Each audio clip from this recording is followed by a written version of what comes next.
بسم اللہ الرحمن الرحیم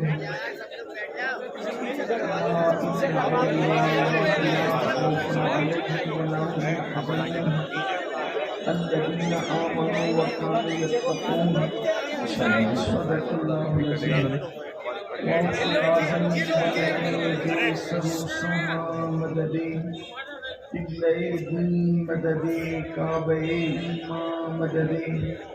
انتظار کرم پشت منی عینی رائے خدا جو خدا بینو خدا دام ددے بگیردہ بے بلا افتاد کشتی ضعیفانو شکستہ رات پشتی وحق کے خواجہ عثمانی ہارون مدد کن یا معین الدین چشتی مدد کن یا معین الدین چشتی مدد کن یا معین الدین چشتی انتہائی احترام و عقیدت کے ساتھ اپنے اور ساری کائنات کی مرکز عقیدت انیس بے کساں چارہ ساز درد مندہ ہم غریبوں کے غم گسار ہم فقیروں کی سرورت شہریار ارم تاجدار حرم نوبہار شفاعت شب اسرا کے دولہا نوش بزم جنت دانائے سبل مولائے کل ختم الرسل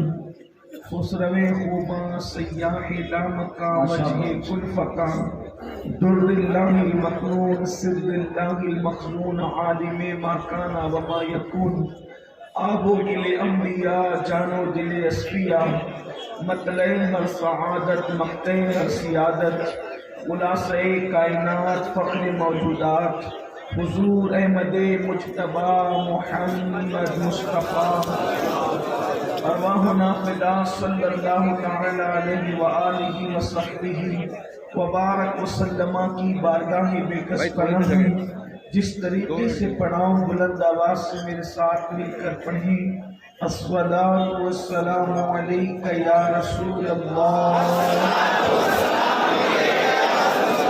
الصلاۃ والسلام علیک یا نبی اللہ الصلاۃ والسلام علیک یا حبیب اللہ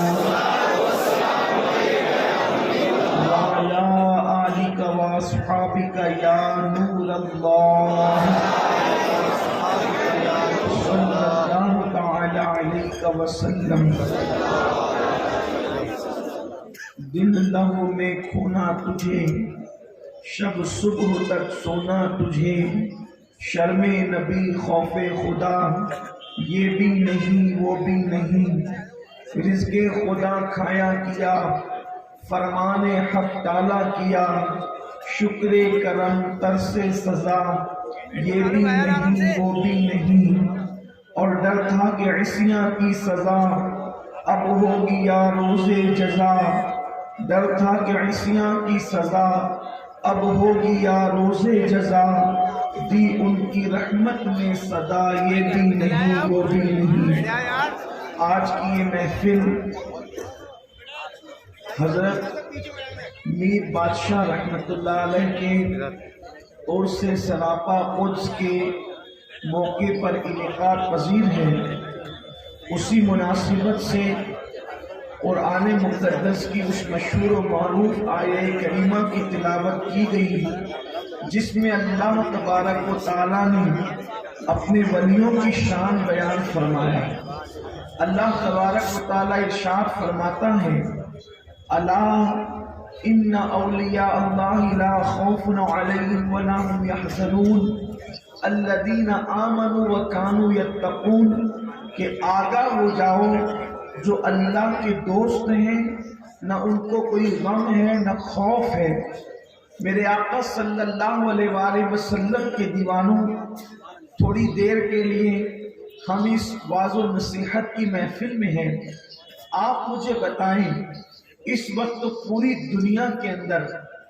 دو بیماریاں ایسی ہیں جس کا علاج نہ دنیا کا کوئی ڈاکٹر دے پا رہا ہے نہ کوئی سائنسدان دے پا رہا ہے نہ کوئی مفکر اور مدبر دے پا رہا ہے بلکہ بڑے بڑے ڈاکٹرز بھی اس بیماری میں مبتلا ہیں بڑے بڑے سائنسداں بھی ان دو بیماریوں میں مبتلا ہیں بڑے بڑے مفکرین مالدار بھی، امیر ہو یا غریب، ان دو بیماریوں میں مبتلا ہیں، اور ممکن ہے میرے ان سامعین کے اندر بھی اکثریت ان دو بیماریوں میں مبتلا لوگوں کی ہو۔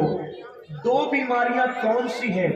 ایک ہے خوف اور ایک ہے غم۔ غم اور خوف یہ دو چیزیں ایسی ہیں جس سے پورا سماج جھج رہا ہے۔ مثال کے طور پر اگر کسی کے پاس دولت نہیں ہے تو دولت نہ ہونے کا غم ہے، اور کسی کے پاس دولت ہے تو کھو جانے کا خوف ہے۔ اسی طرح سے کسی کے پاس اولاد نہیں ہے تو اولاد نہ ہونے کا غم ہے، اور اگر کسی کے پاس اولاد ہے تو ہر وقت خوف لگا ہوا ہے کہ میری اولاد کو کہیں کچھ ہو نہ جائے۔ بچے اگر گھر سے باہر نکلتے ہیں تو ماں باپ کے دل میں دل نہیں رہتا کہ میرے بچوں کو پتہ نہیں کیا ہو جائے گا۔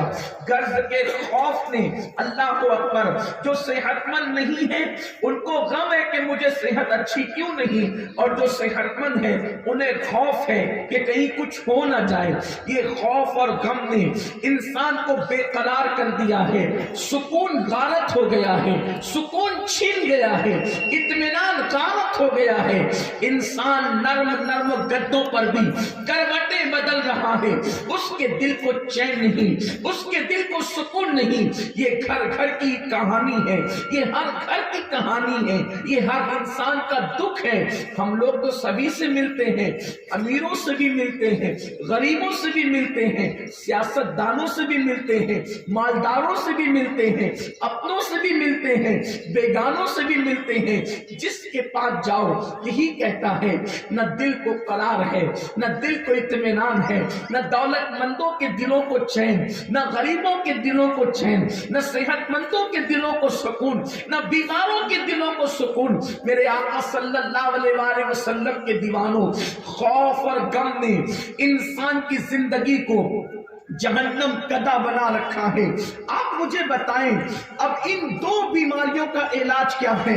خوف سے نجات کیسے ملے گی اور غم سے نجات کیسے ملے گی؟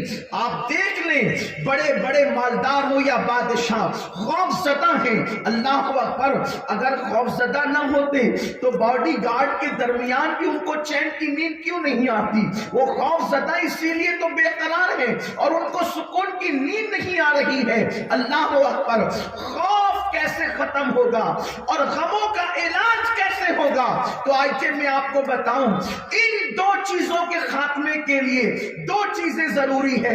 اپنے اندر دو چیزیں پیدا کر لو، خوف سے بھی نجات پا جاؤ گے، غم سے بھی نجات پا جاؤ گے، اور ثبوت کے طور پر اسی زمین کی پشت پر، اسی آسمان کے نیچے اللہ کی ایسی مخلوق بھی تو ہیں نہ جن کو خوف ہے نہ غم ہے۔ آخر وہ کون لوگ ہیں اور کیا ان کی پہچان ہے؟ یہ اللہ کے ولی ہیں۔ قرآن کہتا ہے نہ ان کو خوف ہے نہ ان کو غم ہے۔ اس کی وجہ کیا ہے؟ اس کی وجہ دو ہے۔ قرآن کہتا ہے الذین آمنوا، وہ ایمان لائے۔ جو ایمان لاتا ہے اللہ اس کے غموں کا علاج کر دیتا ہے،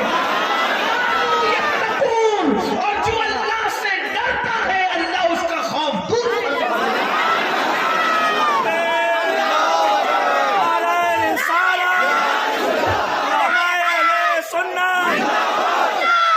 ایمان لاؤ، غموں کا علاج ہو جائے گا۔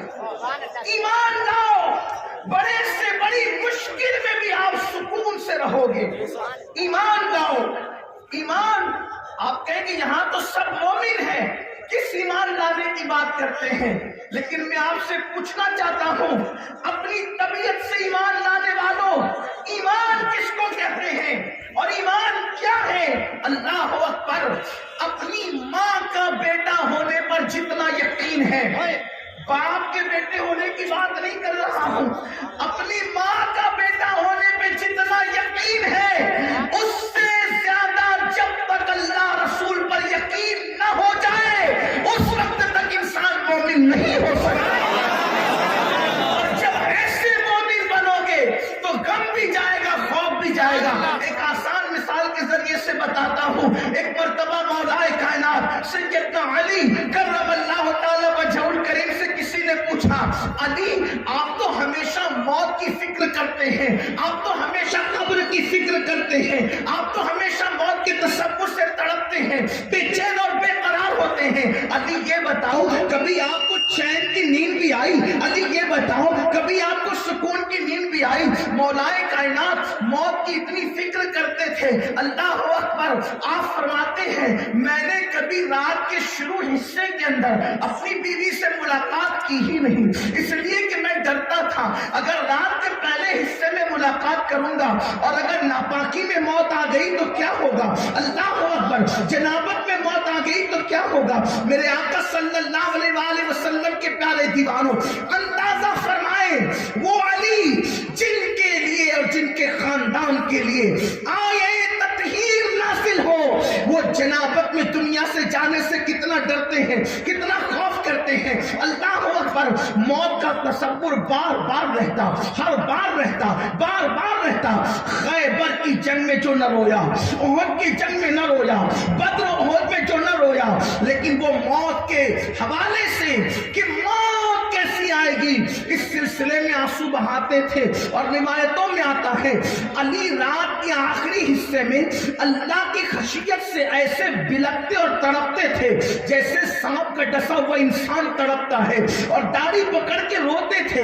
بہرحال کسی نے پوچھا علی کبھی چین کی نیند آئی, کبھی سکون کی نیند آئی, کبھی اطمینان کی نیند آئی؟ اللہ اکبر. میرے مولا نے فرمایا ہاں, ایک ہی رات ہے جس رات علی چین سے سویا, ایک ہی رات ہے جس رات علی چین سے سویا. تو کسی نے پوچھا کون سی رات؟ فرمایا ہجرت کی رات علی چین سے سویا. پوچھنے والے نے کہا حضرت وہی تو سب سے خطرناک رات ہے آپ کی زندگی کی, اور آپ کہتے چین سے سویا. جن کو معلوم ہے ان کو معلوم ہے, جن کو نہیں معلوم وہ سن لیں. ہجرت کی رات کیا ہے؟ جب اللہ کے رسول ہجرت کے لیے جا رہے تھے تو مکے کے مخالفین تلوار لے کر مصطفیٰ جان رحمت کے لیے کھڑے ہوئے تھے. چاروں طرف سے رسول اللہ کا گھر گھیر لیا تھا تلوار لے کر مخالفین نے, اور اللہ کے رسول نکلتے وقت فرمایا علی میرے بستر پہ سو جاؤ. مجھے ذرا بتانا ایمان والوں, میری قوم کے جوانوں, اپنے دلوں پہ ہاتھ رکھ کر کے بتاؤ کہ اگر چاروں طرف سے کوئی تلوار لے کر کے کھڑا ہو تو انسان کو چین کی نیند آ سکتی ہے, لیکن علی کہہ رہے ہیں اس رات جتنا چین سے سویا اتنا کسی رات چین کی نیند نہیں آئی. تو مولائے کائنات سے کسی نے پوچھا اس رات چین سے کیسے سو گئے؟ وہاں تو تلوار کی جھنکار تھی, تلوار کے پیرے تھے, ابھی حملہ ہوگا اور ابھی حملہ ہوگا, اس ہما ہمی میں کیسے سوئے؟ تو فرمایا تمہیں پتا نہیں کہ جب اللہ کے رسول سلا رہے تھے تو آقا نے فرمایا علی میرے بستر پہ سو جاؤ, صبح اٹھنا. علی میرے بستر پہ سو جاؤ. توجہ کرو میرے جوانوں, فرماتے علی میرے بستر پہ سو جاؤ, صبح اٹھنا, صبح اٹھنا. تو علی کہتے ہیں میں چین سے سو گیا کیونکہ میرا ایمان تھا. نبی نے کہا صبح اٹھنا تو دنیا ادھر کی ادھر ہو سکتی ہے, علی کو موت نہیں آ سکتی.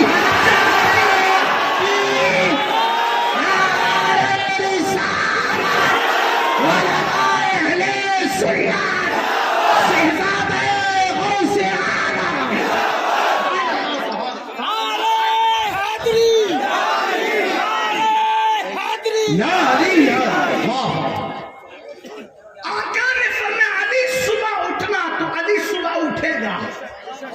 آج علی کو کوئی طاقت مار نہیں سکے گی, علی صبح اٹھے گا, اس لیے میں چین سے سو گیا. ایمان اس کو کہتے ہیں, نبی کی بات پر اتنے یقین کو ایمان کہتے ہیں. اب میں آپ سے پوچھنا چاہتا ہوں کیا ہم بھی ایسے مومن ہیں, کیا ہم بھی ایسے ایمان والے ہیں؟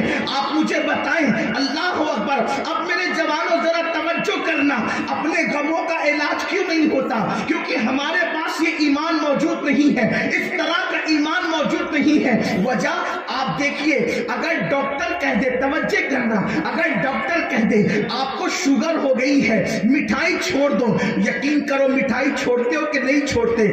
ایک منٹ پہلے جس مٹھائی سے اتنا پیار تھا, جس مٹھائی سے اتنی محبت تھی, جس مٹھائی سے اتنی الفت تھی کہ دسترخوان سمٹتا نہیں تھا جب تک کہ مٹھائی نہ کھا لے. ڈاکٹر کہتے کڈنی کا پرابلم آپ کو ہو گیا ہے, فلاں غذا آپ کو چھوڑنی پڑے گی, اسٹون آپ کو ہو گیا ہے, آپ کو پتھری ہو گئی ہے, اس طرح کی سبزیاں آپ کو چھوڑنی پڑے گی.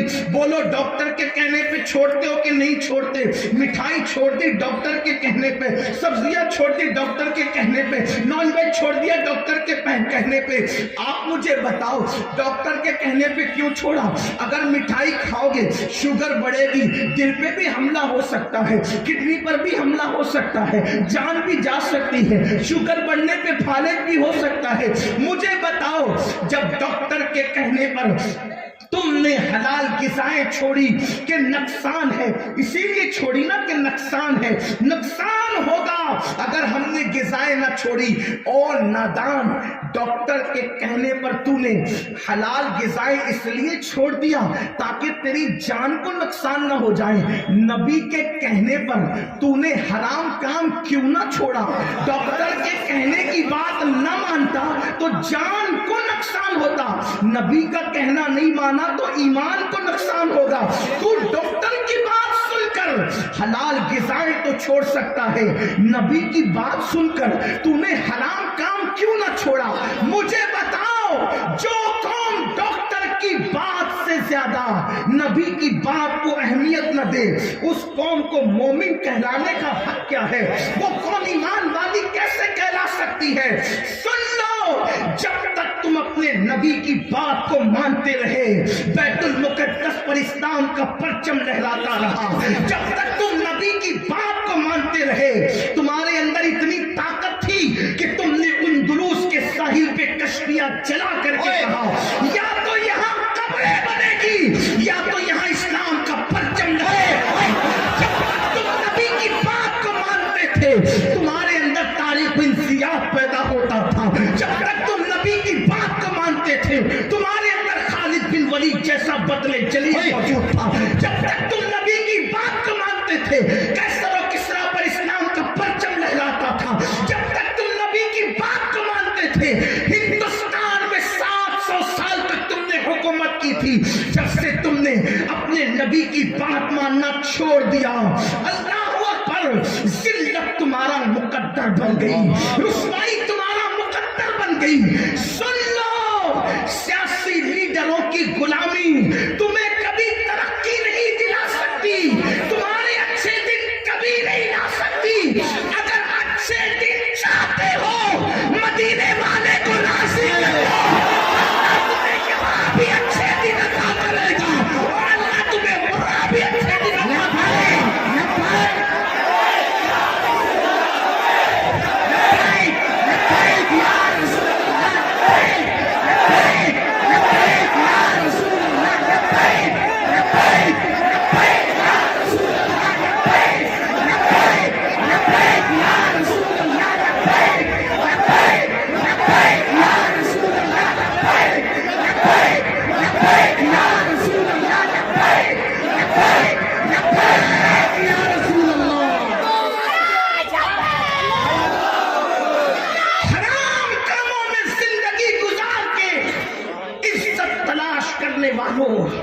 اپنے نبی کے ساتھ بے وفائی کر کے, نبی کے فرمان سے بغاوت کر کے عزت تلاش کرنے والوں سن لو, قرآن کہتا ہے ایمان والے جن کو ایمان نصیب ہو جائے ان کے غموں کا علاج ہو جائے. ہم نے اپنے نبی کی بات کو کتنی اہمیت دی. آج اگر مسلمان سے کہا جائے چلو نماز پڑھیں, مسلمان کہتا ہے مولانا ٹائم نہیں ملتا. ہنسنے کی بات نہیں, تھوڑا سوچنا ہے. ٹائم کس لیے نہیں, سب سے بہترین کام کے لیے جس کے لیے پیدا ہوا. کیوں پیدا ہوا انسان؟ اگر کھانے کمانے بچے پیدا کرنے اور سونے کے لیے پیدا ہوا تو گوالیر والوں مجھے معاف کرنا، یہ کام تو کتے بھی کرتے ہیں۔ اگر کھانا پینا سونا بچوں کی پیدائش مقصد ہے، یہ کام تو جانور بھی کرتے ہیں، کتے بھی کرتے ہیں۔ کھایا پیا سویا بچے پیدا کیے تو کتے سے بڑا کام کیا کیا؟ تم پیدا کیوں ہوئے؟ تو قرآن کہتا ہے وَمَا خَلَقْتُ الْجِنَّ وَالْإِنسَ إِلَّا لِيَعْبُدُونَ، ہم نے جن اور انس کو اپنی عبادت کے لیے پیدا کیا۔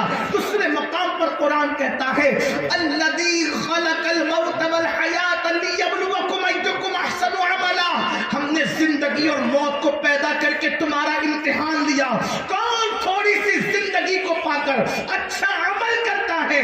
دنیا میں اچھے عمل کے لیے آئے ہو، دنیا میں اچھے اعمال کے لیے آئے ہو، اب مجھے بتاؤ جس کام کے لیے پیدا کیے گئے اس کام کے لیے وقت نہیں ہے انسان کے پاس، اور انسان کے پاس ٹائم کس لیے ہے؟ شراب کے اڈوں کو آباد کرنے کے لیے ٹائم، زنا کے اڈوں کو آباد کرنے کے لیے ٹائم ہے، گانے سننے کے لیے ٹائم ہے، فلمیں دیکھنے کے لیے ٹائم ہے، کسی کی غیبت کے لیے ٹائم ہے۔ اگر ٹائم نہیں تو اللہ کی عبادت کے لیے ٹائم نہیں۔ اللہ اکبر، صاف کہتے ٹائم نہیں ہے۔ مجھے بتاؤ جو اللہ کی عبادت کے لیے ٹائم نہ نکال سکے وہ مومن اس کو مومن کہلانے کا حق کیا ہے؟ اور اگر بہت سارے جو نیک لوگ ہیں ان سے پوچھو فجر میں کیوں نہیں اٹھتے، کہ مولانا آنکھ نہیں کھلتی، فجر کے لیے آنکھ نہیں کھلتی۔ فجر کا ٹائم اگر صبح 5 بجے کا ہے تو آنکھ نہیں کھلتی، لیکن اگر ٹرین پکڑنا ہے صبح 5 بجے تو آنکھ کھلتی ہے کہ نہیں کھلتی؟ جس قوم کی آنکھ ٹرین کے لیے کھلے اور اس قوم کی آنکھ نماز کے لیے نہ کھلے، جو ٹرین سے زیادہ نماز کو اہمیت نہ دے، وہ قوم مومن کیسے؟ اسے مومن کہلانے کا حق کیا ہے؟ یہ مائیں اور بہنیں موجود ہیں، مولانا بہت تھک جاتی ہوں اس لیے صبح کو اٹھ نہیں سکتی۔ مجھے بتا میری بہن، تو صبح کو نہیں اٹھ سکتی فجر میں؟ اگر بچے کو اسکول بھیجنا ہو تو ناشتہ بنانے کے لیے اٹھتی ہے کہ نہیں اٹھتی؟ ہاں ہاں بالکل اٹھتی ہے۔ تو جو بہن اپنے بچے کو اسکول بھیجنے کے لیے صبح اٹھ سکتی ہو اور اللہ کی عبادت کے لیے نہیں اٹھ سکتی، بچے کو صبح اسکول بھیجنا ہے تو آپ کو تھکن نہیں لگتی اور عبادت کے لیے تھکن لگتی ہے۔ اب مجھے بتاؤ میرے آقا صلی اللہ علیہ وآلہ وسلم کے غلاموں، کس کس بات پر رونا رویا جائے؟ سینکڑوں باتوں کا رہ رہ کے خیال آتا ہے۔ اللہ اکبر، میری قوم ذلیل نہ ہوئی ہوتی، میری قوم رسوا نہ ہوئی ہوتی، دنیا نے یہ دن نہ دکھائے ہوتے، دنیا میں اس طرح نہ لٹ رہے ہوتے، دنیا میں اس طرح پٹ نہ رہے ہوتے، دنیا میں اس طرح تباہ نہ ہو رہے ہوتے، دنیا میں اس طرح برباد نہ ہو رہے ہوتے، تمہارے گھروں سے دھوئیں اس لیے نہ نکلے ہوتے اگر تم وفادار ہوتے اللہ و رسول کے۔ آج جو تمہاری بستیاں جل رہی ہے، آج جو تمہاری بستیوں کو ویران کرنے کے پلان بن رہے ہیں، آج جو تمہیں ملکوں سے نکالنے کی بات کی جا رہی ہے، آج جو تمہیں اللہ اکبر گھروں سے نکال کر کے تمہیں خیموں کے اندر اللہ اکبر ڈالنے کے منصوبے بن رہے ہیں، وجہ ایک ہے کہ تم نے گناہوں کے لیے تو وقت نکالا، اللہ کی عبادت کے لیے وقت نہیں نکالا۔ سن لو، جس قوم سے اللہ و رسول بیزار ہو جائے اس قوم کو عزت کے ساتھ زمین پر جینے کا حق نہیں۔ مصطفیٰ جان رحمت صلی اللہ علیہ وآلہ وسلم نے فرمایا جس نے جان بوجھ کر نماز چھوڑ دی اس سے اللہ بھی بیزار ہے، اس سے فرشتے بھی بیزار ہیں، اس سے اللہ کے انبیاء بھی بیزار ہیں، اور اس سے میں محمد بھی بیزار ہوں۔ مجھے بتاؤ مصطفیٰ جان رحمت جس سے بیزار ہو جائے، اللہ جس سے بیزار ہو جائے، پھر اس کو پناہ کون دے گا؟ پھر اس کو امان کون دے گا؟ پھر اس کی مدد کون کرے گا؟ یاد رکھنا، جب کوئی مدد نہیں کرتا تو میرا اللہ مددگار ہوتا ہے، جب اللہ خود مدد نہ کرے تو تمہاری مدد کون کر سکتا ہے؟ اللہ اکبر. یاد رکھنا یہ چہروں پہ جو ہوائیاں اڑ رہی ہے، جو مایوسیوں کا شکار ہو، یہ جو تنگی تنگ دستیاں ہیں، یہ جو گھروں کے اندر بلائیں ہیں، اس کی سب سے بڑی وجہ اللہ کی عبادت سے کوسوں دور ہو. مسلمانوں جانتے ہو جس نماز کو تم نے چھوڑ رکھا ہے وہ نماز کیا ہے؟ اللہ اکبر. یہ نماز وہ چیز ہے جو اللہ سے ملاقات کا ذریعہ ہے. تم جب چاہو اللہ سے مل سکتے ہو، تم جب چاہو اللہ سے ملاقات کر سکتے ہو. وہ کون سی چیز ہے؟ وہ نماز ہے. جب بندہ نماز میں ہوتا ہے، سجدے میں ہوتا ہے، تو اللہ اور بندے کے درمیان کے سارے پردے اٹھا لیے جاتے ہیں، سارے حجابات اٹھا لیے جاتے ہیں، اور اللہ اور بندے کے بیچ میں کوئی فاصلہ نہیں ہوتا، نہ کوئی پردے ہوتے ہیں. بلکہ ایک حدیث پاک ہے کہ میرے آقا علیہ السلام فرماتے ہیں جب تو سجدہ کرتا ہے تو تیرا سر اللہ کے قدموں میں ہوتا ہے جیسا کہ اس کی شان ہے. اللہ تعالی ہمارے قدم جیسے قدم نہیں رکھتا، لیکن جیسا کہ اس کی شان ہے تیرا سر تیرے رب کے قدرت کے قدم میں ہوتا ہے، قدم قدرت میں تیرا سر ہوتا ہے. اور اللہ ارشاد فرماتا ہے جو سر میری بارگاہ میں جھک جائے میں اسے کبھی کسی غیر کے آگے جھکنے نہیں دیتا. جب تک مسلمان اللہ کے گھر کو آباد کیے ہوئے تھے اس وقت تک مسلمان بادشاہ تھے، اس وقت تک تاجدار تھے. بڑی معذرت کے ساتھ ایک بات میں آپ کو کہوں، آج جو کہتے ہیں ہمارے اکثر اسٹیجوں سے تقریر، پہلے تو ہم بادشاہ تھے اب ہم بھکاری کیوں ہیں. اپنے کرتوت تو دیکھو کہ پہلے کیا تھے. آج تھوڑا سا مال آتا ہے، چربی چڑھتی ہے تو زنا کے اڈوں پہ جاتے ہو، شراب کے اڈوں کو آباد کرتے ہو. اگر اللہ مال دے تو، اگر اللہ دولت دے تو شریف بیوی کے ساتھ گھر میں زندگی گزارنے کی توفیق نہیں، ادھر ادھر منہ مارتے پھرتے ہو. تھوڑی سی دولت پر آؤ، تم بادشاہ کب تک تھے؟ میرا اللہ فرماتا ہے ان اللہ لا یغیر ما بقوم حتی یغیر ما بانفسہم. اللہ کسی قوم سے اس وقت تک نعمت نہیں چھینتا جب تک کہ وہ قوم خود ایسے حالات پیدا نہ کرے کہ اس سے نعمت چھینی جائے. آنکھوں کو پاپی بنا دیا پھر تو بادشاہ رہے گا. اپنے وجود کو تو نے جوئے اور شراب کے لیے وقف کر دیا پھر تو بادشاہ رہے گا. نرم نرم گدوں پہ لیٹ کر موبائل کے اندر زنا کے مناظر دیکھتا ہے پھر تو بادشاہ رہے گا. سن لو جہاں گناہ ہے وہاں فنا ہے.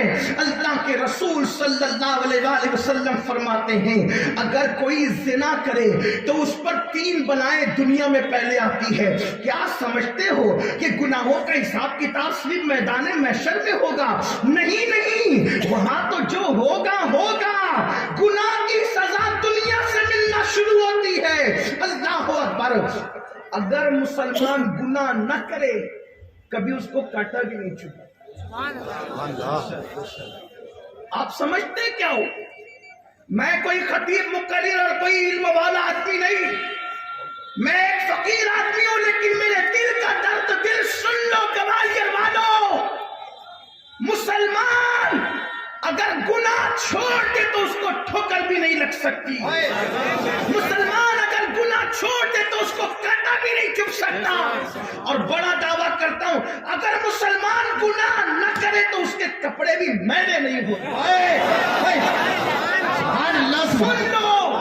آپ کہیں گے ایسا؟ میں نے کہا بالکل، کیونکہ میرے نبی نے فرمایا تمہیں کانٹا بھی چبھتا ہے تو تمہارے گناہ کی وجہ سے. اسی لیے ہمارے اسلاف اگر ان کو کانٹا چبھتا تھا تو کانٹا بعد میں نکالتے تھے، پہلے توبہ کرتے تھے. میں نے گناہ کیا اسی لیے کانٹا چبھ رہا ہے، میں نے گناہ کیا اسی لیے ٹھوکر لگ رہی. تم اللہ کو سمجھتے کیا ہو؟ تم نے کبھی اپنے اللہ کی کوئی قدر کی؟ اگر انسان گناہ نہ کرے تو میرا اللہ 70 ماؤں سے زیادہ تم سے پیار کر سکتا. اب دھیان دینا میرے جوانوں، تم جس مذہب کے ماننے والے وہ کوئی معمولی مذہب نہیں ہے. یہ انگریزوں کی میز پر نہیں بنا ہے تمہارا مذہب، یہ کہانی قصوں پہ نہیں بنا ہے تمہارا مذہب، یہ کسی بادشاہ نے ترتیب نہیں دیا ہے. تمہارا مذہب اللہ نے نازل کیا ہے اور جس نے نازل کیا ہے، جس نے نازل کیا ہے اس کی بھی کوئی مثال نہیں، اور جس نے نازل کیا ہے اس کی بھی کوئی مثال نہیں۔ نازل کرنے والا وحدہ لا شریک ہے بنانے میں، اور جس میں نازل ہوا ہے وہ بننے میں وحدہ لا شریک ہے۔ لم یاتی نذیروں کا فی نظر مثل تو نشد پیدا جانا، جگراج کو تاج ترے سر سوہے ہے تجھ کو شہید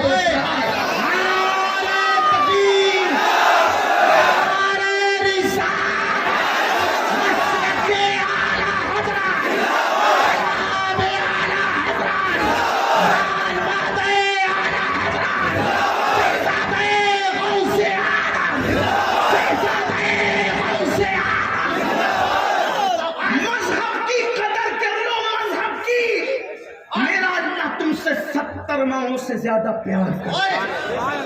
آقا فرماتے ہیں تمہیں کانٹا بھی چبھتا ہے تو تمہارے عمل کی وجہ سے۔ قرآن کہتے ہیں وَمَا أَصَابَكُم مِّن مُّصِيبَةٍ فَبِمَا كَسَبَتْ أَيْدِيكُمْ، تم پہ جو مصیبت آتی ہے وہ تمہارے عمل کی وجہ سے آتی ہے۔ ایک بات کہوں یہاں آگے بڑھ کے، لوگ کہتے ہیں ہم فلاں ملک میں رہتے ہیں ہمارا کیا ہوگا؟ میں نے کہا نبی کا وفادار بن، تیرا جلایا ہوا چراغ بھی کوئی بجھا نہ سکے۔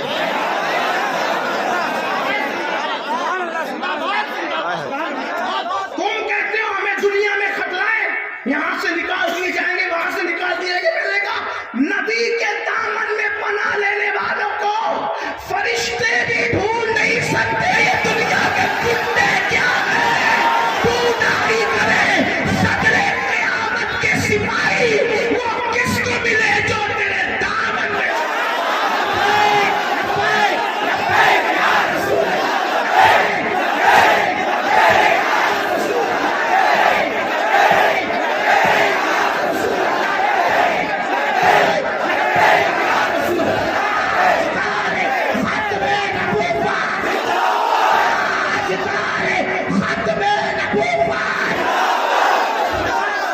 میری بات کو دل کے کانوں سے سننا میری قوم کے جوان۔ جس دن تو اللہ و رسول کا فرما بردار ہو جائے، تیرے ہاتھ کا جلایا ہوا چراغ بھی آندھیاں بجھا نہیں سکتی۔ تجھے بجھانا تو دور کی بات، تجھے مٹانا تو دور کی بات، تیرے ہاتھوں کا چراغ بھی آندھیاں بجھا نہیں سکتی۔ آپ کہیں گے ایسا ہے؟ میں کہتا ہوں ہندوستان ہی میں تجھے بتا سکتا ہوں میرے عزیز جوان، آپ کو نہیں پتا ہمارے مرشد حضور سیدی سرکار مختوم علاء الدین صابر کلیر نے ایک ہی مرید کیا، ایک ہی خلیفہ بنایا جسے دنیا شمس الدین، حضرت دنیا شمس الدین ترک پانی پتی کہتی ہے۔ سید شمس الدین ترک پانی پتی جب نکلنے لگے تو مرشد نے فرمایا بیٹا یہ تیری میری آخری ملاقات ہے، اس کے بعد اپنی ملاقات اب نہیں ہوگی، میرے وصال کے بعد تو نے آنا ہے۔ حضور رونے لگے، کہا بیٹے جب دنیا سے اللہ والے جاتے ہیں تو وہ اس طرح فنا نہیں ہوتے جیسے اور ہوتے ہیں، بلکہ کیا ہوتا ہے؟ اللہ اکبر، میرے جنازے پہ رونے والوں، میرے جنازے پہ رونے والوں، مرا نہیں ہوں بغور دیکھو، غم نبی میں لباس ہستی بدل گیا ہوں۔ یہ اللہ والے اگر مر جاتے، مر کے مٹی میں مل جاتے تو ان کے نام پر یہ مجمع کیوں جمع ہوتا؟ کیا کبھی مردوں کے نام پر بھی کسی کو جمع ہوتے دیکھا ہے؟ ارے نادان، زندوں کے نام پہ لوگ آج جمع نہیں ہوتے، مردوں کے نام پہ کون جمع ہو سکتا ہے؟ کوئی تو کشش ہے کہ جو لوگوں کو اپنی طرف کھینچ رہی ہے۔ جہاں شمع جلے گی وہی پروانوں کا ہجوم ہوگا، جہاں شہد ہوگا وہی مکھیاں ہوگی، جہاں مٹھاس ہوگی وہی مکھیاں ہوگی، اللہ اکبر، جہاں پھول ہوگا وہی تتلیاں ہوگی۔ تتلیاں بتاتی ہے کہ پھول کا وجود موجود ہے، شمع پروانے بتاتے ہیں کہ شمع موجود ہے۔ شاید حضرت تشریف لائے، آپ حضرت کو جگہ دے دیں، جگہ دے دیں، آپ لوگ بیٹھ جائیں۔ دیکھیے ابھی آپ نے بہت اچھا استقبال کیا سید صاحب کا، امید ہے کہ آپ لوگ ویسا ہی استقبال کریں گے۔ آپ بیٹھ جائیں اپنی جگہ پہ، بیٹھ جائیں۔ اگر آپ راستہ حضرت کو دے دیں گے تو جلدی بیان شروع ہوگا، ورنہ یہ بیان رہ جائے گا۔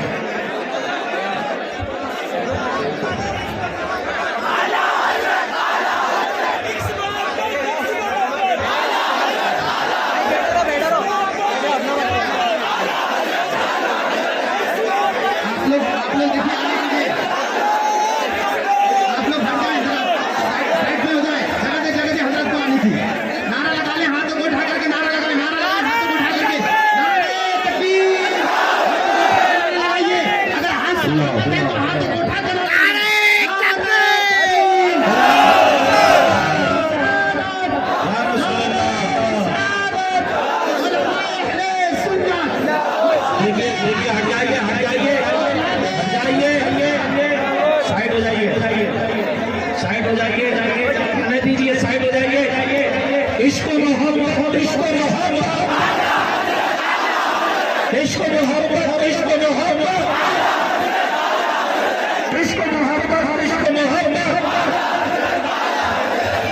آپ لوگ ہٹیں والد کرام الدین صلاۃ و سلام علیہ یا جد الحسن والحسین مخدوم گرامی قدر شہزادہ مفسر اعظم نواسہ حضور مفتی اعظم نبیرہ حضور حجت الاسلام ہم شریع اعلیٰ حضرت مرشد اجازت حضرت علامہ منان رضا خان صاحب کی منانی میاں ہمارے درمیان موجود ہیں۔ آپ حضرات اس بات کو جانیں کہ ہمارے بڑے بزرگوں سے ہم نے سنا ہے کہ سیدی اعلیٰ حضرت امام احمد رضا خان اور اسے بریلوی کی شباہت خاندان اعلیٰ حضرت کے جن لوگوں کو دیکھ کر کے محسوس ہوتی ہے ان میں سے حضور منانی صاحب کی بھی ہیں۔ آپ حضرت کو دیکھیں، میں اپنی بات سمیٹ مکمل کر لوں اس لیے کہ ایسا لگتا ہے کہ اس ہمہ ہمی کے ماحول میں شاید تقریر نہیں ہو سکے گی، لیکن جتنا ٹائم ہے اگر آپ سن سکتے ہوں تو میں آپ کو اللہ رسول کی طرف سے اللہ کی توفیق سے کچھ باتیں درد دل کے طور پہ پیش کرنا چاہتا ہوں۔ صبح آپ سے امید ہے کہ آپ لوگ سماعت کریں، ایک بار تشریف پڑھیں۔ اللہ صلی اللہ علیہ وسلم نحو عباد محمد صلی اللہ علیہ وسلم وعلی ذری و آلہ ابد الدہور وکرم صلاۃ و سلام علیک یا جد الحسن والحسین۔ بات جو کی جا رہی تھی اگر آپ کو یاد ہو تو یہ کی جا رہی تھی کہ اگر مسلمان گناہ کرنا چھوڑ دے، اس کو کاٹا بھی نہ چکے، اس کو ٹھوکر بھی نہ دے، اس کے ہاتھ کا جلایا ہوا چراغ بھی آندھیاں بجھا نہ سکے۔ یہ کوئی کہانی قصہ نہیں کہ حقائق ہیں، آپ کر کے دیکھیں۔ میں اپنی گفتگو سمیٹ کر کے کہہ رہا ہوں، انشاءاللہ تعالیٰ اللہ نے توفیق دی اگر تو پھر کبھی آپ سے عرض کریں گے، لیکن اگر آپ سن رہے ہیں تو حضرت صابر پاک نے جب اپنے مرید اور خلیفہ سے کہا بیٹے آپ سے ہماری ملاقات اب نہیں ہو سکے گی، اب آپ کو اسی وقت واپس آنا ہے جب میرا انتقال ہوگا۔ تو انہوں نے عرض کی حضور مجھے کیسے پتا چلے گا کہ آپ کا انتقال ہو گیا، آپ دنیا سے تشریف لے گئے؟ تو فرمایا جس دن تجھ سے کرامت کا ظہور ہو جائے سمجھ لینا اسی دن میں دنیا سے چلا گیا۔ اب آپ سے کرامت کا ظہور ہونے پر آپ یہ نشانی تھی کہ آپ کا وصال ہو جائے گا، صابر پاک کا وصال ہو جائے گا۔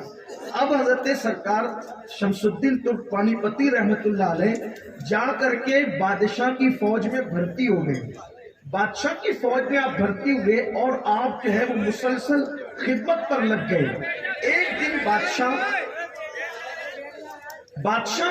جو ہے وہ حملہ کرتا ہے، پھر پلٹتا ہے، پھر حملہ کرتا ہے، پھر پلٹتا ہے۔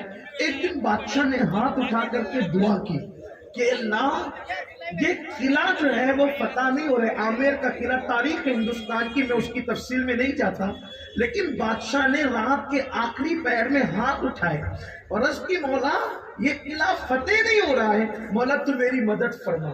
اب یہاں ایک تصور آپ دیکھیں، ایک دھیان آپ کریں، اگر آپ کر سکتے ہیں تو یہ میں کوئی نئی بات، جتنی باتیں میں نے کی کوئی نئی بات میں نہیں کر رہا ہوں اور میں کوئی نئی بات کر بھی نہیں سکتا کیونکہ میں 1400 سال پہلے آئے ہوئے اسلام کی بات کر رہا ہوں، تو بات بڑے لوگ کر چکے، اب ہم ان کی نقل کر رہے ہیں، ہم کوئی بہت نئی بات نہیں کر رہے، لیکن غور کرنا آج کے مسلمان میں اور اس دور کے مسلمان میں فرق کیا ہے۔ وہ کامیاب نہیں ہو رہا تھا، اس نے مصلی بچھایا، رونا شروع کیا رات کے آخری حصے میں، اور ہمیں کامیابی نہیں ملتی تو ہم جیسے اپنے جیسے انسانوں کے دروازے پہ دستک دے کے سورسز لگاتے، کچھ کر یار، کچھ کر یار۔ آپ سے پوچھتا ہوں اللہ کی طاقت سے بڑی نہیں کسی کی طاقت ہے؟ کیوں رجوع نہیں ہوتی اللہ کی طرف؟ کیوں اللہ کی بارگاہ میں گڑ گڑاتے نہیں؟ اپنے جیسے انسانوں پہ بھروسہ کرنے والوں، جو اپنے نفع اور نقصان کا خود مالک نہ ہو، وہ تمہیں کیا نفع پہنچا سکتا ہے؟ مسلمانوں کی فکر کیا تھی جب مصیبت آتی تھی؟ گڑ گڑاتے تھے اللہ کی بارگاہ میں، اور آج اگر مصیبت آتی ہے تو نشہ کرتے، مولانا ٹینشن بہت ہو گیا تھا اس نے نشہ کر لیا۔ جو قوم مصیبتوں میں بھی خدا سے بغاوت کرے اس قوم کے مسائل کو اللہ حل کیسے فرمائے گا؟ اللہ اکبر۔ لاک ڈاؤن کے معاملات اور کرونا کے معاملات کے بعد تو مسلمانوں کو سدھر جانا چاہیے تھا، مسلمانوں کو بدل جانا چاہیے تھا، مسلمانوں کو تبدیل ہو جانا چاہیے تھا، لیکن بڑی معذرت کے ساتھ لوگ راشن تو ریلیف کا استعمال کرتے رہے، راشن تو لوگ بھیک کے طور پہ مانگتے رہے، لیکن انٹرنیٹ کا ریچارج لاک ڈاؤن میں برابر کرتے رہے۔ آپ سے پوچھنا چاہتا ہوں، بچوں کو کھلانے کے لیے پیسے نہیں تھے، لیکن انٹرنیٹ کے ریچارج کے لیے غریب سے غریب کے پاس بھی پیسے تھے، اور جتنا انٹرنیٹ لوگوں نے لاک ڈاؤن کے موقع پر استعمال کیا ہے اس سے پہلے لوگوں نے کبھی استعمال نہیں کیا۔ اللہ اکبر۔ زندگی بھر کی جتنی فلمیں قضا رہ گئی تھی وہ لاک ڈاؤن میں سب دیکھی، بار بار دیکھی، جتنے سیریل رہ گئے تھے وہ سب دیکھے۔ اللہ اکبر۔ مصیبتوں میں اللہ کی طرف رجوع ہوا جاتا ہے، مصیبتوں میں گناہ نہیں کیے جاتے، مصیبتوں میں پاپ نہیں کیے جاتے، مصیبتوں میں جرائم نہیں کیے جاتے۔ میرے پیارے آقا صلی اللہ علیہ وآلہ وسلم کے پیارے دیوانوں، اس لیے دیکھو مسلمانوں کی سوچ کیا تھی۔ ہم تو نام کے مسلمان رہ گئے، ٹوپی پہننے والے مسلمان اور پھر 2 رکعت جمعہ کی پڑھنے والے مسلمان، یا زیادہ سے زیادہ گوشت کھانے والے مسلمان، رسمی مسلمان، اسمی مسلمان۔ اور یاد رکھنا، ایک جملہ یاد رکھنا، پوری دنیا میں پیٹے جا رہے ہو کہ تم مسلمان ہو، اور قبر میں بھی پیٹے جاؤ گے کہ تم مسلمان نہیں۔ یاد رکھنا، یہ جو ڈھونگ رچا رکھا ہے ہم نے اسلام کا، ہمارے اندر اسلام کی کون سی چیز ہے؟ جمعہ کی 2 رکعت پڑھ کے مسجد سے ایسے بھاگتے ہو جیسے اسکول کی چھٹی ہونے کے بعد کلاس روم سے اسکول کے بچے بھاگتے ہیں۔ جس قوم کا دل مسجد میں نہ لگے اس قوم کے حالات کون بدلے گا؟ اس قوم کے حالات کو تبدیل کون کرے گا؟ لیکن اللہ اکبر، بادشاہوں کی فکر کیا تھی؟ ناکامی مل رہی تھی، کامیاب نہیں ہو پا رہے تھے، تو رات کے آخری حصے میں گڑ گڑایا، اللہ میری مدد فرما، میری امداد فرما، پروردگار میں قلعہ فتح کروں۔ اللہ اکبر۔ پتہ چلا مسلمانوں کی فکر اللہ کی بارگاہ میں گڑ گڑانا ہے۔ اور سنو، رات کے آخری پہر کی دعا بہت رنگ لاتی ہے، کیونکہ میرے آقا علیہ السلام کا فرمان ہے، جب رات کا آخری حصہ ہوتا ہے تو اللہ اپنی شان کے مطابق پہلے آسمان پر توجہ فرماتا ہے، جلوہ گری اس کی رحمت کی ہوتی ہے، اور اللہ خود بندے سے کہتا ہے، بندے مانگ، کیا مانگتا ہے؟ بندے بتا تجھے کیا چاہیے؟ اللہ میرا اللہ کہتا ہے، بتا تجھے کیا چاہیے، مانگ میں عطا کروں گا۔ اس وقت تم سوتے پڑے ہوتے گناہ کر کے، کاش ہم راتوں کی تاریکیوں میں جاگنا سیکھ لیں، راتوں کی تاریکیوں میں مانگنا سیکھ لیں، اللہ کی بارگاہ میں گڑ گڑانا سیکھ لیں۔ میری قوم کے جوانوں، وہ کون سا مسئلہ ہے جو میرے اللہ کی بارگاہ میں حل نہیں ہو سکتا؟ وہ کون سا مسئلہ ہے جو میرا اللہ حل نہیں کر سکتا؟ اللہ اکبر۔ جو پتھروں میں پھول پیدا کرے وہ اللہ ہے، جو بانج بکریوں کے تھنوں میں دودھ پیدا کرے وہ اللہ ہے، جو بغیر وقت کے بغیر بلکہ بن موسم کے، جس کو لوگوں نے موسم کا نام دے رکھا ہے، اس موسم کے بغیر جو بارش برسائے وہ میرا اللہ ہے، جو کنواری مریم کو اللہ اکبر بیٹا عطا کر دے، اور وہ بھی کس شان سے۔ اگر تفاسیر اٹھا کر دیکھیں، حضرت مریم کو جو عیسیٰ علیہ السلام پیدا ہوئے صرف 1 گھنٹے کے اندر پیدا ہوئے۔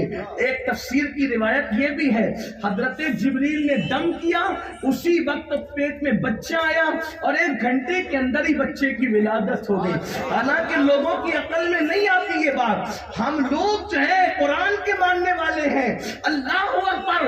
جو اللہ تبارک و تعالیٰ کنواری بطول مریم سے بن باپ کے بیٹا پیدا کر دے وہ اللہ کی طاقت ہے، جو مردوں میں جان ڈالے وہ اللہ کی طاقت ہے، جو زندوں کو موت عطا کرے وہ اللہ کی طاقت ہے، ہزاروں سال پرانی قبروں سے جو انسان کو قیامت میں اٹھائے گا وہ میرا اللہ ہے۔ نہیں دیکھتے اتنا بڑا آسمان بغیر کسی ستون کے کھڑا ہوا ہے؟ ارے تم تھوڑی سی عمارت بناتے ہو تو تمہیں پلر بنانے پڑتے ہیں، اتنا بڑا آسمان بغیر پلر کے کس نے کھڑا کیا؟ وہ میرا اللہ ہے۔ اتنے بڑے زمین کا سائبان جس نے بچھایا وہ میرا اللہ ہے، جو زمین سے پودے اگاتا ہے وہ میرا اللہ ہے، جو پتھروں سے پانی نکالتا ہے وہ میرا اللہ اللہ ہے. جو مردہ انڈے سے زندہ مرغی پیدا کرتا ہے وہ میرا اللہ ہے. جو آسمان سے پانی برساتا ہے وہ میرا اللہ ہے. جو زمین سے پانی نکالتا ہے وہ میرا اللہ ہے. میرے اللہ کی طاقت تو دیکھو. ماں کے پیٹ میں جو بچوں کی صورت بناتا ہے وہ میرا اللہ ہے. ماں کے شکم میں جو بچے کو غذا دیتا ہے وہ میرا اللہ ہے. اللہ اکبر. کبھی بچہ باپ کے ہم شکل ہوتا ہے وہ میرا اللہ بناتا ہے. کبھی ماں کے ہم شکل ہوتا ہے وہ میرا اللہ بناتا ہے. کبھی دادا دادی کے ہم شکل ہوتا ہے میرا اللہ بناتا ہے. کبھی دیکھا کہ کوئی حلالی بچہ کسی پڑوس کے ہم شکل ہوا. یہ میرے اللہ کی حکمتیں ہیں. اللہ اکبر. اللہ اکبر. اندازہ تو فرمائے اللہ کی شان کیا ہے. اس اللہ کو بھولے بیٹھے ہو اور اپنی توقعات دوسروں سے لگا رہے ہو. میرے اللہ کی چوکھٹ سے اپنے رشتے کو مضبوط کرو. تم زمین پہ پیر مارو تو پانی نکل آئے. تم مٹی کو ہاتھ لگاؤ تو سونا بن جائے. لیکن اللہ والے بن کر تو دیکھو. کبھی اللہ کی طرف رجوع کر کے تو دیکھو. اور یاد رکھنا اللہ اپنے بندوں سے 70 ماؤں سے زیادہ پیار کرتا ہے. میں بات بہت دور لے کر کے چلا گیا لیکن ٹائم مجھے جتنا دیا گیا تھا وہ ختم ہونے پر ہے, اس لیے جلدی جلدی بات مکمل کر رہا ہوں. تو مسلمانوں, بادشاہ گر گرایا, اللہ میری مدد فرما. اب توجہ کرے, اللہ سے مدد طلب کی. اللہ نے اس کو خواب میں دکھایا, تیرے فوج کے اندر ایک میرا ولی ہے, اس سے دعا کرا تو تیرا کام بن جائے گا. پتا چلا جب تم اللہ کی طرف جاؤ گے, جب تم اللہ کی طرف جاؤ گے تو اللہ کسی اپنے دوست کے ذریعے تمہاری مدد کرے گا. اللہ بغیر کسی کی مدد کے بھی مدد کرنے پہ قادر ہے, کسی کے واسطے کے بغیر بھی مدد کرنے پہ قادر ہے. لیکن دنیا عالم اسباب ہے, دنیا عالم اسباب ہے. جب تک دو کا نکاح نہیں ہوتا حلالی بچہ پیدا نہیں ہوتا. پتہ چلا شرافت اور حلالی کے لیے اسباب ضروری ہیں, اسباب ضروری ہیں. جو لوگ بے سبب خدا کی مدد طلب کرنا چاہتے ہیں, کیا وہ دنیا سے امان اٹھا دینا چاہتے ہیں؟ جب تک دو کی شادی اور دو کا ملاپ نہیں ہوگا شریف النسب بچہ پیدا نہیں ہوگا. اگر کوئی کہے نہیں میں تو بغیر شادی کے پیدا ہوا ہوں, اگر کوئی کہہ دے تو پھر ہم کچھ نہیں کہیں گے, پبلک خود ہی کہے گی کہ آپ آئے کہاں سے. یہ بات ہے. پتا چلا دنیا عالم اسباب ہے, دنیا عالم اسباب ہے. اناج اسی وقت اگے گا جب کسان دانا بوئے گا. دنیا عالم اسباب ہے. بیماری کا علاج اسی وقت ہوگا جب ڈاکٹر دوا دے گا. دنیا عالم میں اسباب ہے. پیٹ کی بھوک اسی وقت مٹے گی جب پیٹ میں کھانا جائے گا. دنیا عالم میں اسباب ہے. حالانکہ میرا اللہ بغیر اناج کے اور بغیر کھانے کے بھی بھوک مٹا سکتا ہے, لیکن اس نے قانون بنایا ہے کھانا میں نے پیدا کیا تو کھائے گا کون. کھانے کی اہمیت بھی تو پتا چلے تو کھا کے تیری بھوک مٹا. بھوک اللہ ہی مٹاتا ہے, سبب کھانے کو بناتا ہے. پیاس اللہ ہی مٹاتا ہے, سبب پانی کو بناتا ہے. شفا اللہ ہی دیتا ہے, سبب دوا کو بناتا ہے. تو مدد اللہ ہی کرتا ہے مگر سبب ولی اللہ کو بناتا ہے. بچا لے, نعرے کا ٹائم بچا لے لو کہ میرا ٹائم پورا ہونے کو ہے. اللہ ہی مدد کرتا ہے, میں کہہ رہا ہوں اللہ ہی مدد کرتا ہے, لیکن سبب کسی دوست کو. اللہ کیوں بناتا ہے تو دوستوں کو سبب؟ اس لیے کہ میں نے جس کو دوست بنایا میں اس کی بھی تو عزت چاہتا ہوں. اگر میں اس کو سبب نہ بناؤں تو اس کی عزت کون کرے گا؟ اس کی عزت بڑھانے کے لیے سبب بناتا ہوں. اب آپ کہیں گے مولا جب وہ اللہ والے کام کرتا ہے تو کیا تو اس کو خدا بناتا ہے؟ پاگل, کوئی بندہ کبھی خدا نہیں ہوتا. یہ چیز کبھی نہیں ہوتی. بندہ کبھی خدا نہیں ہو سکتا اور خدا کبھی بندہ نہیں ہو سکتا. اسی لیے تو ہمارے کلمے میں ہے محمد عبدہ و رسولہ, محمد اللہ کے بندے ہیں. یعنی سب ماننے کے بعد بھی بندہ کہنا ہے. تو جو بندہ ہوگا وہ کبھی خدا نہیں ہوگا اور جو خدا ہوگا وہ کبھی بندہ نہیں ہوگا. اللہ یہ ولی تیرے خدا بن جاتے کا نا, بندہ کبھی خدا نہیں ہو سکتا، خدا کبھی بندہ نہیں ہو سکتا۔ مولا پھر یہ بچے بیٹے کیوں دے دیتے ہیں، روزی کیوں دے دیتے ہیں؟ تو بہت آسان زبان میں ایک بات سمجھائی گئی۔ دیکھو یہ مائک ہے، یہ مائک کا کلر کیسا ہے؟ ابھی کیسا دکھ رہی ہے سلائی؟ بولو بھائی، سلور دکھ رہی ہے، ٹھیک۔ اس ٹکڑے کو میں پکڑ لوں، میرا ہاتھ جلائے گا؟ بولو، تھوڑا جواب دے کر بات سمجھیں۔ گوالیر والے اگر ہندی اردو سمجھتے تو تھوڑا جواب دے۔ یہ جلا رہی ہے؟ بولو بھائی، میں کپڑے میں رکھوں تو کپڑا جلے گا؟ اس کو اٹھایا، آدھا گھنٹہ آگ میں ڈالا، اس کا کلر کیسا ہوگا؟ ابھی تک تو سلور تھا، ابھی لال کیسے ہوا؟ آپ کہیں گے لال اس لیے ہوا کہ وہ لال لال آپ کی صحبت میں رہ کر اس کا دوست بن گیا، تو اس کا کلر بھی آگ پر اس کا کلر نہیں چڑھے گا، آگ کا کلر اس پہ چڑھے گا۔ کیوں؟ کیونکہ آگ اس سے زیادہ طاقتور ہے، وہ اپنا کلر اس پر نہیں، اس پر چڑھائے گی، یہ اپنا کلر اس پر، ٹھیک۔ یہ آگ میں جا کر اپنی طرح آگ کو ٹھنڈا نہیں کرے گا، بلکہ آگ میں جا کر آگ اس کو گرم کرے گی۔ اب آگ کا کام کیا تھا؟ جلانا۔ اب میں اس کو پکڑوں گا تو ہاتھ جلے گا کہ نہیں جلے گا؟ بھائی جلانا تو آگ کا کام ہے، مائک کی سلائی کا کام تھوڑی جلانا ہے۔ لیکن یہ کیوں جلا رہا ہے؟ کپڑے پہ رکھا تو کپڑے جل گئے، کیوں؟ کہا آگ اور یہ سلائی میں دوستی ہو گئی چند گھنٹوں کی، تو آگ نے اپنا رنگ بھی چڑھایا، اور جو کام آگ سے چلتے تھے وہی کام اس سے چل رہے ہیں۔ تو کیا یہ آگ ہو گیا؟ لوہا آگ ہوا؟ نہیں۔ تو کیا آگ لوہا ہوئی؟ نہیں، آگ آگ ہی رہے گی، لوہا لوہا ہی رہے گا۔ لیکن آگ نے لوہے کو اپنا دوست بنا لیا، تو اپنا رنگ اس پہ چڑھا دیا، اپنی تاثیر اس پہ چڑھا دی۔ آگ آگ رہی۔ نادان، تو آگ کی طاقت مانتا ہے، میرے اللہ کی طاقت کب مانے گا؟ جب آگ کسی کو اپنا دوست بنا لیتی ہے تو جلانے کے کام کرنے کے اس کو قابل بنا دیتی ہے۔ تو بیٹا دینا اللہ کا کام، روزی دینا اللہ کا کام، مردے زندے کرنا اللہ کا کام، لیکن آگ کا جو دوست ہو گیا تو وہ لوہا آگ والے کام کرنے لگا، تو جو اللہ کا دوست ہو گیا وہ اللہ والے کام کرنے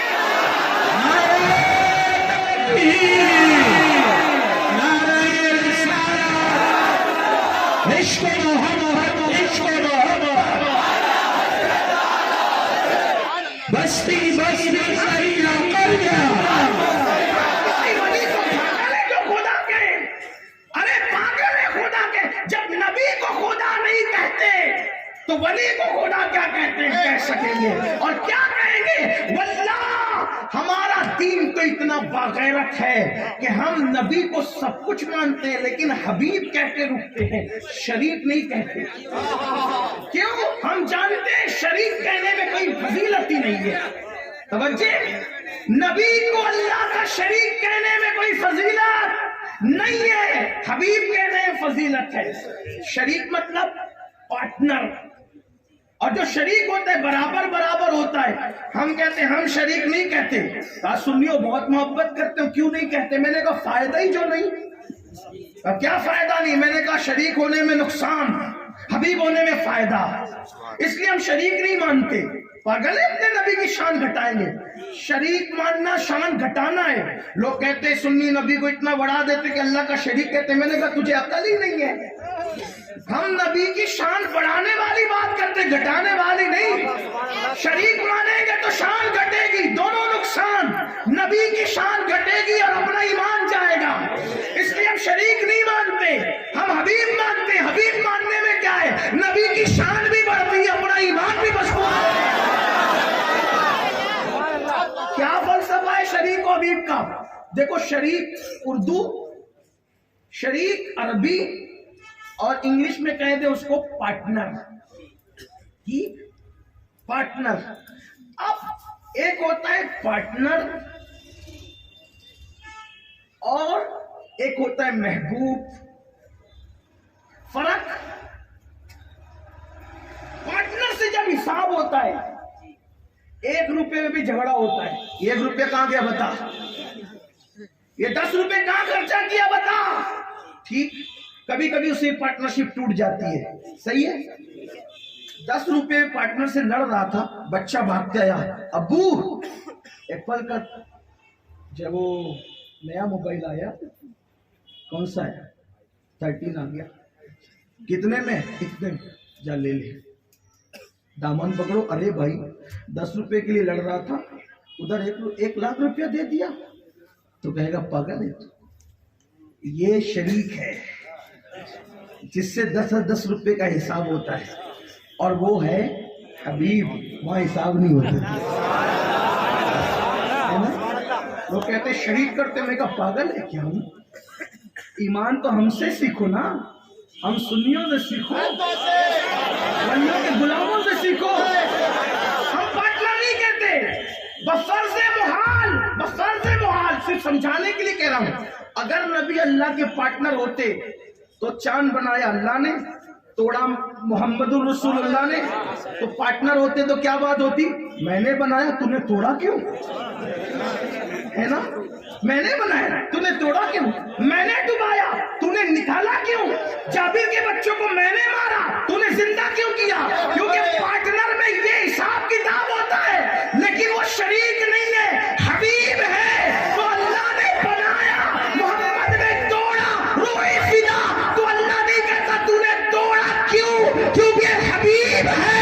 کہا جاتا ہے پیارے بنایا اسی لیے تھا کہ ہم بنائیں گے اور تو توڑے گا, تاکہ لوگوں کو پتا چلے گا جب بندے کی طاقت کا یہ عالم ہے تو خدا کی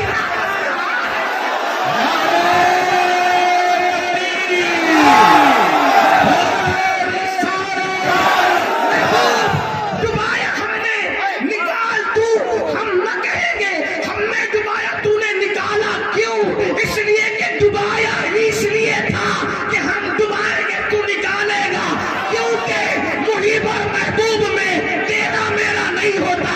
اسی لیے تو بریلی کا تاجدار کہتا ہے میں تو مالک ہی کہوں گا, میں تو مالک.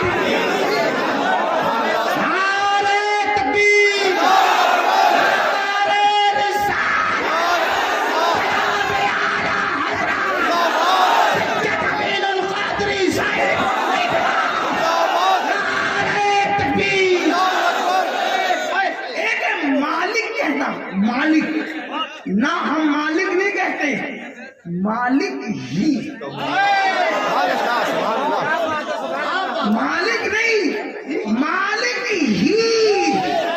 اب یہ ہی کا فلسفہ وہ سمجھاتے ہیں. لوگ کہتے ہیں احمد رضا سے پیار اتنا کہ ہم کہتے ہیں وہ بات ہی ایسی کرتے ہیں. وہ ہے یو پی کے, یہ ہے ایم پی کے, پھر پیار کی, میں تو کہا بات عشق کی.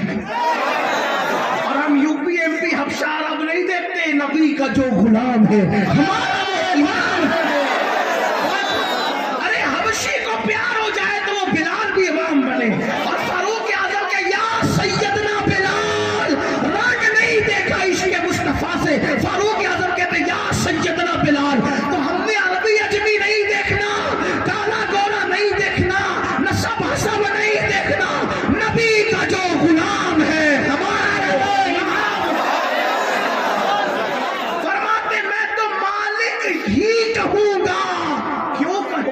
کہتے کہ وہ مالک کے شریک نہیں, میں تو مالک ہی کہوں گا کہ وہ مالک کے حبیب, یعنی محبوب و محب میں نہیں میرا تیرا, یعنی محبوب و محب میں نہیں میرا تیرا. تو بات اس کر رہا تھا, بادشاہ نے دعا کی, دور نکلی بات, بادشاہ نے دعا کی تو اللہ نے فرمایا تیرے فوج میں میرا ایک ولی ہے, میرا دوست ہے, اس سے دعا کرا تیری بگڑی بن جائے گی. اس کے بعد مولا اس کی پہچان کیا ہے, اس کی پہچان یہ ہے کہ میں آندھی بھیجوں گا اور آندھیوں کی دوش پر اس کا چراغ جل رہا ہوگا, بس وہی ہوگا میرا ولی, اور اسی کی برکت سے تیرے لیے قلعہ فتح ہوگا. پھر دوسری رات آئی تو آندھی آئی, طوفان آیا, خیمے اڑ گئے, لوگوں کو پریشانی ہوگی. ایسی آندھی میں بادشاہ باہر نکلا تو کیا دیکھا کہ قرآن کی تلاوت کی آواز آ رہی ہے, اور آندھیوں کی